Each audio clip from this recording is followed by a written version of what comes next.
বন্ধুরা, welcome to স্কর্ডেমি Bangla YouTube channel. আজকে 29 নভেম্বর আর আজকে কারেন্ট অ্যাফেয়ার্স নিয়ে আমি চলে এসেছি তোমাদের সাথে আরেকবার। তো চলো আজকের কিছু ছোট ছোট টপিকগুলোর উপরে আমরা ডিসকাশন করে নিই। তো আমাদের ফার্স্ট টপিক কি থাকছে, কালকে উত্তরকাশী থেকে একটা খুব ভালো খবর এলো আমাদের কাছে যে 41 জন শ্রমিক যারা আজকে 17 দিন ধরে বন্ধ ছিল সেই টানেলের ভেতরে, সেই টানেল থেকে তাদেরকে উদ্ধার করা সম্ভব হয়েছে। তো এই টানেল থেকে যে উদ্ধার করা সম্ভব হয়েছে, আমাদের প্রথম প্রশ্ন আসতে পারে এখান থেকে যে টানেলটার নাম কি। এই টানেলটার নাম ছিল যে সিল্কিয়ার টানেল। ওকে, এটা বেসিক্যালি সিল্কিয়ার টানেল, এটা বেসিক্যালি চারধাম যাত্রার জন্য যে গোল্ডেন রুটটা বানানো হচ্ছে সেই রুটেরই part of the construction.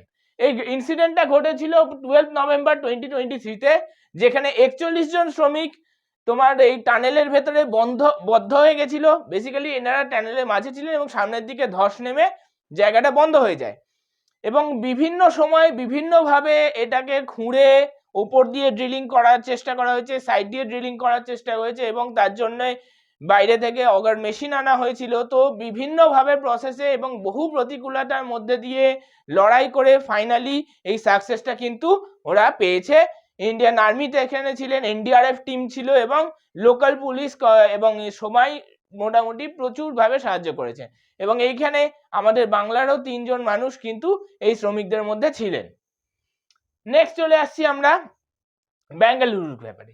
Bengaluru, যাকে আমরা ইন্ডিয়ার আইটি হাব বলে থাকি, সেই আইটি হাবের মধ্যে India's most costliest and biggest বা largest circular railway station railway বানানো হচ্ছে। অর্থাৎ এই রেলওয়েটা বেঙ্গালুরু বিভিন্ন গুরুত্বপূর্ণ শহরগুলোকে জুড়বে একটা রেলওয়ে লাইনের মধ্যে দিয়ে। যেমন এটা আমাদের কলকাতার মধ্যে তোমার চক্র রেল যে ব্যাপারটা রয়েছে, ঠিক অনেকটা এরকমই প্ল্যানিং চলছে। তো মোটামুটি এটা 287 কিলোমিটার স্প্যান হবে। বেঙ্গালুরু তাহলে আর একটা নাম আইটি হাব। এবং এই সার্কুলার রেলওয়েটা তোমার যে করা হচ্ছে সেটা কে করছে, বেঙ্গালুরু সাবারবান রেলওয়ে প্রজেক্টের আন্ডারে এটাকে করা হবে, বিএসআরপি। ওকে, নেক্সট চলে আসছি।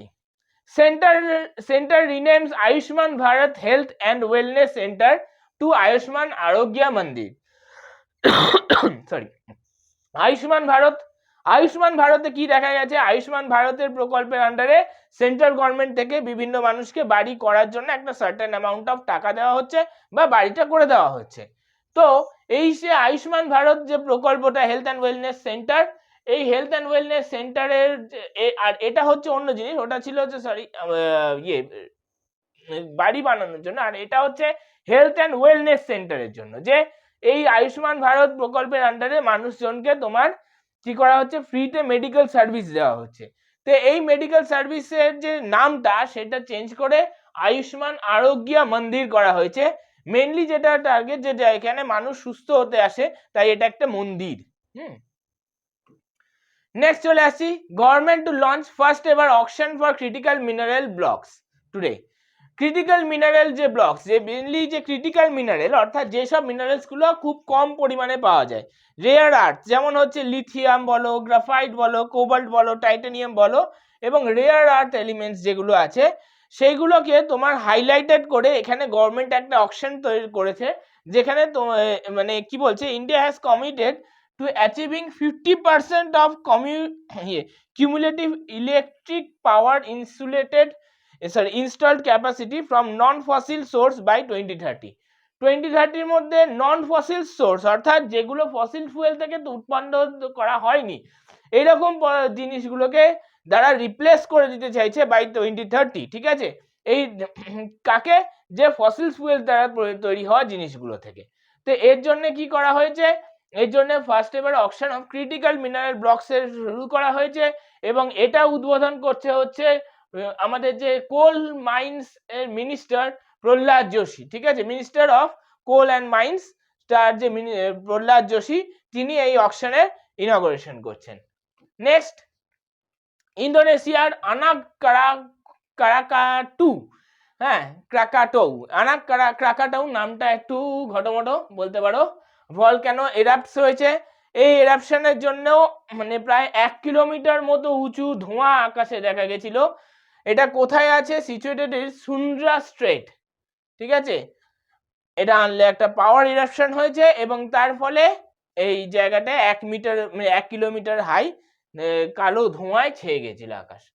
নেক্সট চলে আসছি, UK detect first ever case of H1N2 pig virus. দেখো H1N1 ভাইরাস সম্পর্কে আমরা আগেও জেনেছিলাম যে H1N1 ভাইরাস কিন্তু ফ্লু এর মধ্যে কাজ করে এবং ইউকেতে এবার প্রথম পাওয়া গেল H1N2 পিক ভাইরাস, যেটাও মানুষের মধ্যে পাওয়া গেল। মানে এমন নয় যে H1N2 পিগের মধ্যে পাওয়া গেছে, H1N2 মানুষের মধ্যে পাওয়া গেছে। এটা এতদিন শুধুমাত্র পিগের মধ্যেই আবদ্ধ ছিল, বলা যায় না আবার নতুন কোনো মহামারী না সৃষ্টি হয়ে যায়। Let's pray for the good.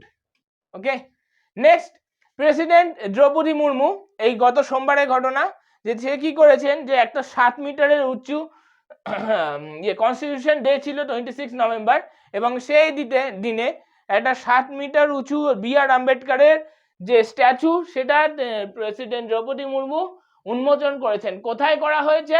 Supreme কোর্টে।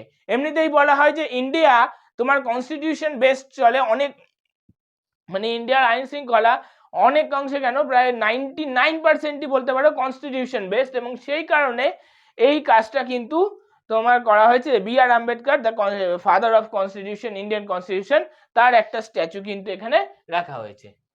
Next, in a significant development, মধ্যপ্রদেশের একটা স্পেশালিটি হচ্ছে মধ্যপ্রদেশে সবচেয়ে বেশি পরিমাণে বাঘ পাওয়া যায়। তাই সেই জন্য এখানে কি করা হয়েছে, দামোহ ডিস্ট্রিক্ট যেটা আছে সেটাকে লার্জেস্ট টাইগার রিজার্ভ বলা হয়েছে। ঠিক আছে, দামোহ ডিস্ট্রিক্টকে লার্জেস্ট টাইগার রিজার্ভ বানানো হচ্ছে মধ্যপ্রদেশে। কেন? তার কারণ হচ্ছে মধ্যপ্রদেশ সবচেয়ে বেশি বাঘ পাওয়া যায়। নেক্সট, শুভমান গিলকে কোন টিমের ক্যাপ্টেন করা হয়েছে? হার্দিক পান্ডিয়া যেহেতু মুম্বাই ইন্ডিয়ান্সে চলে গেছে, তাই শুভমান গিলকে কিন্তু গুজরাট টাইটান্সের ক্যাপ্টেন করে দেওয়া হয়েছে। শুভমান গিল ওয়ার্ল্ড কাপে তার খুব ভালো পারফরমেন্স ছিল। তো যাই হোক, এনিহাও হার্দিক পান্ডিয়া হঠাৎ মুম্বাই ইন্ডিয়ান্সে চলে যাওয়ার জন্য শুভমান গিলকে এখন তার মানে গুজরাট টাইটান্সের ক্যাপ্টেন করে দেওয়া হয়েছে। নেক্সট, আইরিশ অথর পল লিঞ্চ উইন্স 2023 বুকার্স প্রাইজ। 2023 কে পেল তাহলে? পল লিঞ্চ। ঠিক আছে, তিনি কোন দেশের?